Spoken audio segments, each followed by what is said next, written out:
Alright, in this video we're going to talk about using the Bowlines in the editor. We're going to go back into our job, so we're going to click on the demo homes. We'll go to demo residence.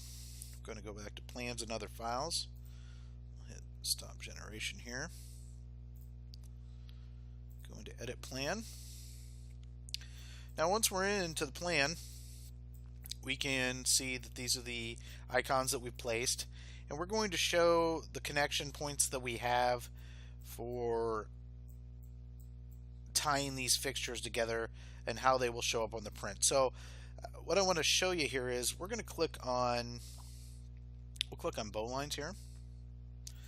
Bowlines actually is a completely separate item that comes up over the top of the plan. So you're basically working in a whole new editor when you're in the Bowlines editor. The reason for this is that on the web version it can interfere with how Bowlines interact with the icons. So we basically set up an entire different menu just for Bowlines. It brings this up, and when it puts that PDF together, it generates them in layers. So it puts the layer of icons onto the PDF, and then it puts the layer of Bowlines onto the PDF. So that way we can make the editor work smoothly for you, and you'll kind of see why this happens, why we had to do that this way, but it has worked out much better since we did. The first version of REMS did not have it this way, and it made it complicated. So this version does, and it's worked a lot better. So to demonstrate this, we're going to click on the top here where we have Add New Bowline. So when we hit that, you can see that a box has popped up with the bowline, and when we go over the top of that box, we can see that it highlights it. So in this situation, we're going to double click on this, and it changes it from green lines to red lines so that we can actually work with the bowline. So all we're going to do is we're going to take this line and we're going to drag it over to that first can light, and we're simply just going to take it and pull it over to where we want it. And we can put that slight bow in there if we want to show the connection point. So as you can see though, it runs fairly quick when you're pulling those together. And then we just keep clicking over adding the bowlines that we want, showing that we're going to tie these together. Now, the important thing that we have to remember when we're doing bowlines is that box has to be over both images.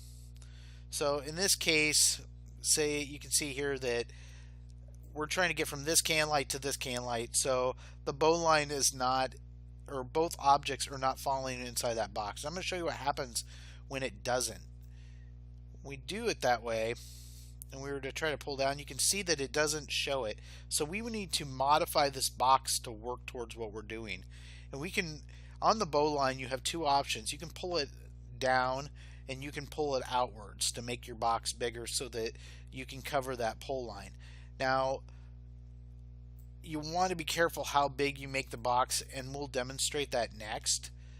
But so you want to keep it enough that it's just getting in what you need to get in there. Actually, we probably want to do this where we move it over and shrink it down a little bit. Reason being, what happens is the bigger the box is, the less room we have to navigate. Because you can see that I'm trying to left mouse click inside the box.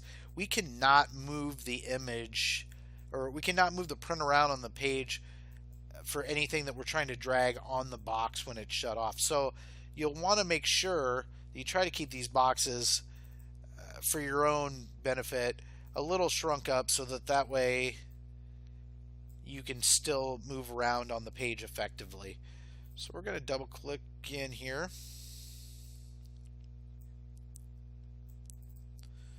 Keep putting our bowlines on.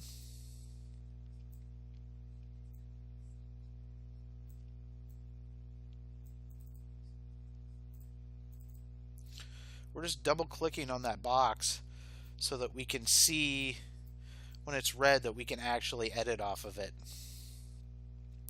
And let's show we're going to show the connection to the switches here. So in this case, we're going to want to pull that down a little bit.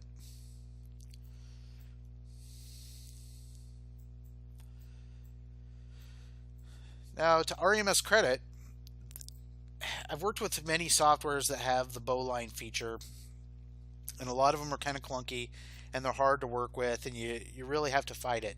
That was the nice thing about the way we did this one, that it makes it very quick and easy to use. So once you start playing with it, you'll see, man, it's slick, and it doesn't take a lot of time to add these on there to really show your customer what you were intending and what switch is controlling what, or if you're trying to show different kind of circuitry tied together. They're very easy to use once you get going. You'll really enjoy this feature. It is one of my favorite features in Editor besides actually placing the icons. It works very well. And it's got two different bowline pull points to it, so you can maneuver these lines around quite a bit.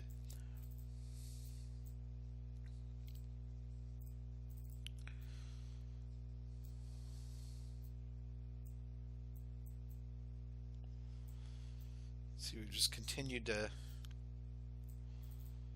pull those lines.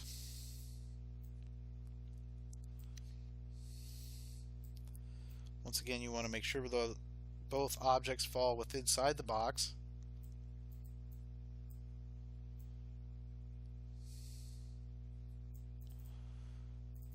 You can shrink that box a little bit so you get a little bit more real estate there to work with.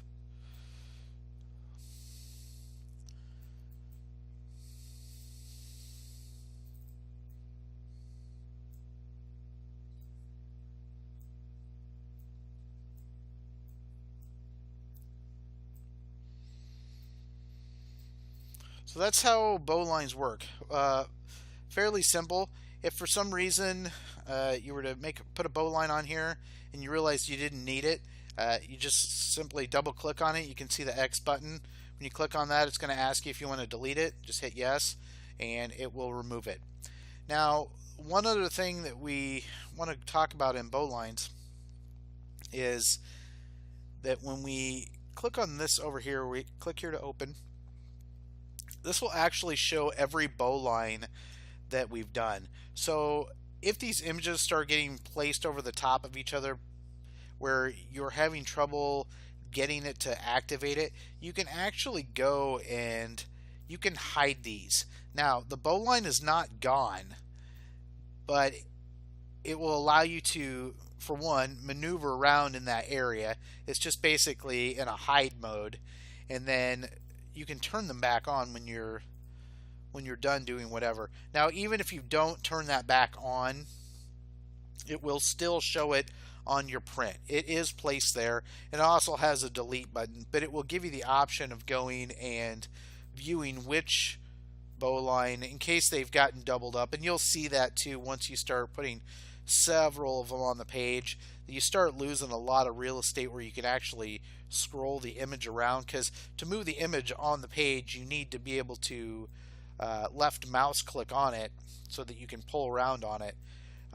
So you're holding that left mouse button down to move the page.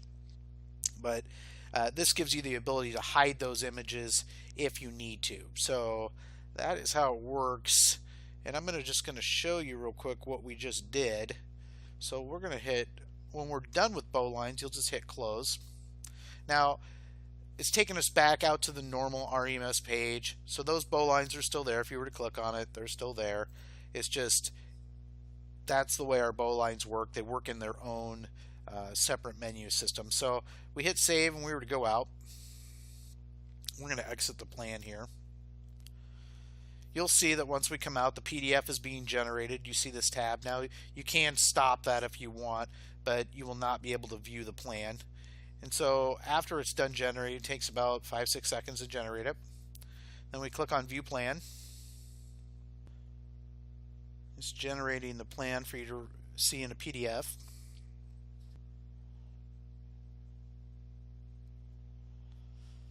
Now this is the legend page, which we'll talk about a little bit more in our features video.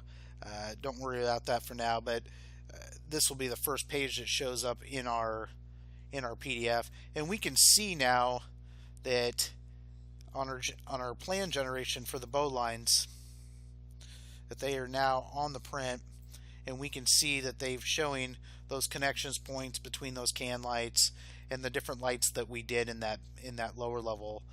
So you can see all those connection points. It works really good. It's nice and bright and keeps it in red, very visible for your customers and for your electricians that are doing the wiring to see it on their print. So that is how bowlines work. It's a very nice feature. It's kind of completes the package for you of being able to estimate and design at the same time.